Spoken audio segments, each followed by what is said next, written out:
preguntábame alguén como funciona un forno cerámico. Eu non son moi entendido destas cousas, pero parte da miña vida laboral, cando traballaba, foi en aparellos que máis ou menos era o mesmo principio que estes. Este é un forno tradicional, un forno cerámico tradicional, posiblemente o que se empleaba os homes fai centos ou miles de anos. Nelo se collía a peza cerámica con barro, arcilla, se facía a peza, tella, ladrillo, o que fose, e se levaba ao forno. O forno era unha estrutura parecida a esta, ou similar, na que, bueno, agora este está negado de auga, pero ali abaixo se prendía lume, ali se prendía lume.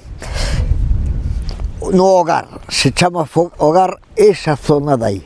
Entonces, e na parte superior, se vindes por acá, se ven, a compañeira Mari, se ven por acá,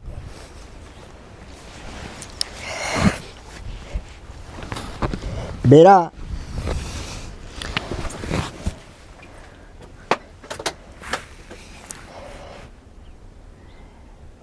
veredes que aí abaixo había o lume e sobre esta estrutura de aquí se iban almacenando as pezas de cerámica, non?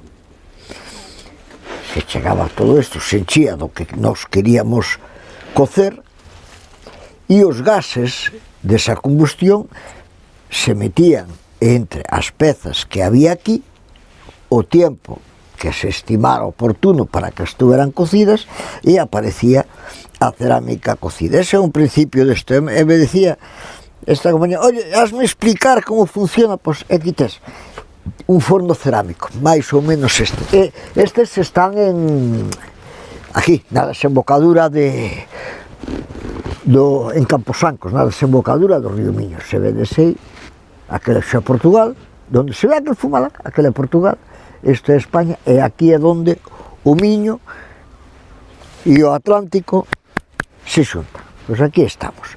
E aquí, como sempre houve moita industria, onde fai moitísimo tempo, de cerámica, pois quedaron restos deste forno que este se recuperou, se puxo en valor e aquí está.